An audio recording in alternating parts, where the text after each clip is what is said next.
What you were describing there, that scrolling through comments looking for the bad one, is something I think we can all relate to, because I will get 99.9% like great comments, and then it'll be, as you say, the one that's critical or that feels personal. It's if someone's like criticizing something that I've like done, I don't really care. It's when they are criticizing who I am, I think I find it hardest.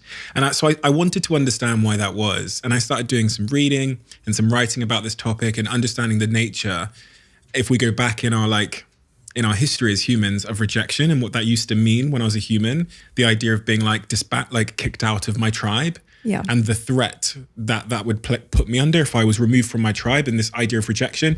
And really, like, a lot of rejection, this is kind of what I came to the conclusion of.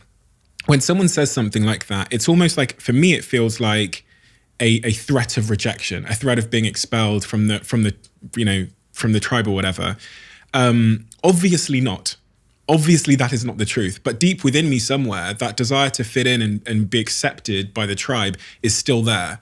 So having millions of people being able to give me feedback, and some of them seemingly rejecting me from the tribe or saying that I don't fit or whatever, is difficult. Yeah. Is that that's a lot of words, but does that make any sense? Yeah, because the feeling comes before the rational thought about it. So, your body has that reaction before you're able to consider that, this isn't your only community, or this isn't your family, or people that are sort of you're dependent on, and that kind of thing. So I think the feeling will always be there, and it's always difficult, isn't it? But then you can override that with what comes next. So it's not about never having that feeling.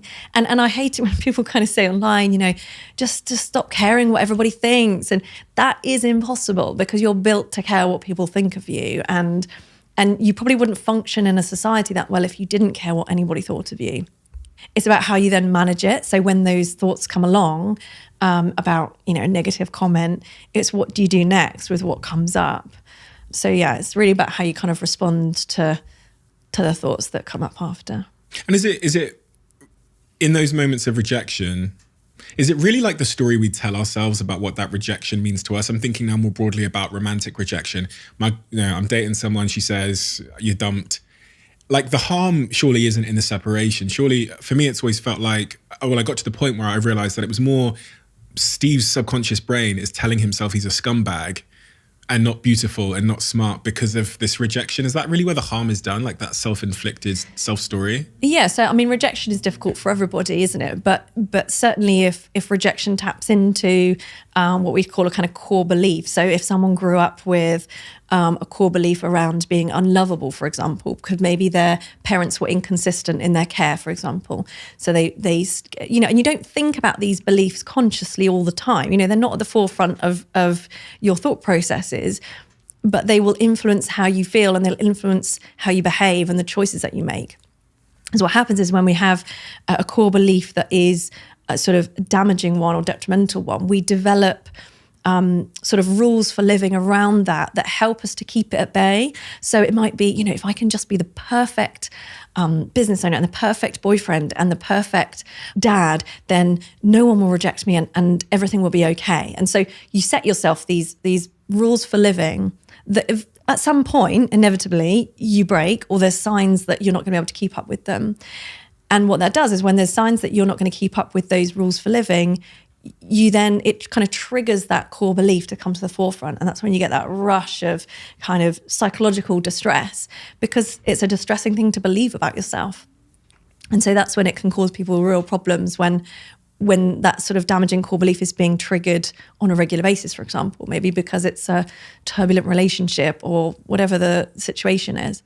And that's when you can work not only on the present stuff, but on the core beliefs and looking at how those are playing out in relationships. And how do you get to the heart of understanding what your core beliefs are? Because I went through life and I think I got to about 24 years old without being in a relationship. And when I asked myself what my core beliefs were as it relates to relationships, I realized that they were heavily shaped by watching my parents' toxic relationship and this belief that relationships were prison. I thought my dad was in prison for my entire childhood. That's what I thought. I thought he was trapped in prison because he was in a relationship with my mother, because they were very argumentative, shall we say. Yeah. So it wasn't until I was 24, and I think because of journaling and writing and really this podcast, that I was able to realize that I even thought that. And I was having this like avoidant behavioral pattern where the minute I would pursue someone romantically, and the minute they would accept my advances, I would run for the hills and try and dissuade them out of being in a relationship with me. And I had no idea that core belief was in the back of my control center of my mind. Yeah, absolutely. And there's a really fascinating therapy called CAT therapy, actually. It's cognitive analytic therapy, just CAT for short. But that's just a fascinating therapy where it looks at the relationships that you have when you're younger. So when you're growing up with parents or siblings or family, and in those relationships, you learn how to behave in the world, right? You learn about, who I am, what to expect from other people, and what to expect from the world at large. And then you develop kind of survival strategies or coping strategies for example, in a difficult relationship like that. You learn how to cope with that, and you have these kind of safety behaviors. And as you grow up, you're in a different situation, right? You're not dependent on parents and stuff like that. But those survival strategies or those safety behaviors continue, and they get played out in your adult relationships. And I just love that therapy. It's great for looking at the patterns and the cycles that people tend to feel stuck in their relationships, and how that reflects those early life experiences that are essentially outdated coping strategies.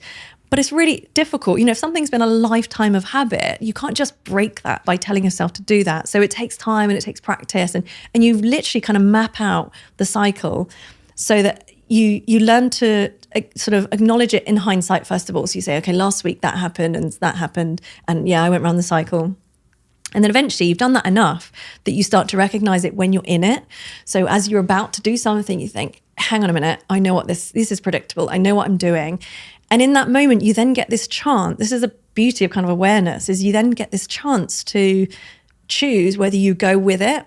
And sometimes you will, and you'll go around the cycle again. And sometimes you'll do this other thing that you've already worked out you need to do, and you break the cycle, and then you get the benefits of that. And so it's this really kind of long process of sometimes going around the cycle again, and then sometimes breaking it and finding this new life that you can create in your relationships and stuff like that. So, and it's incredible how life-changing that can be for people. If someone can't afford to go to CAT therapy or whatever, is there a way at home or within their own life that they can sort of achieve the same outcome?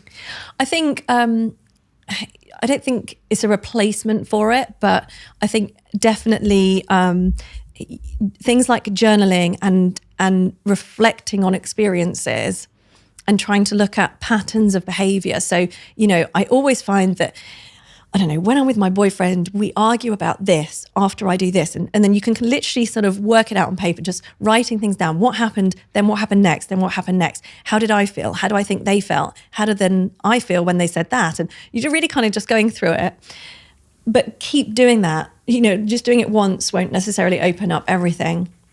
But when you keep doing it, you can work out patterns and the themes. And then when you start to get, a sort of knowledge of that cycle, you can then, begin to look at what's different. But sometimes it's really difficult to just know how to break the cycle. Sometimes that's a really difficult part of therapy for people, is working out, well, where can you break that cycle? Where can you exit and do something different? And what is that different thing? Because if you knew, right, you would just do it. So it's not easy. And I think, maybe that's another book to write, isn't it? It's talking about that relationship stuff, because it's so important to people.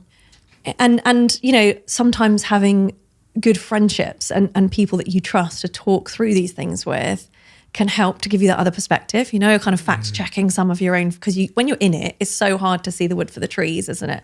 It's so much easier once you've got stuff down on paper and you're kind of looking at it, you've got that bird's eye view, and that's really the process of therapy. So if you can recreate any aspects of that with a really trusted friend or loved one, then that could be helpful. I don't think it's a replacement for therapy and the model and the training, but it's certainly something.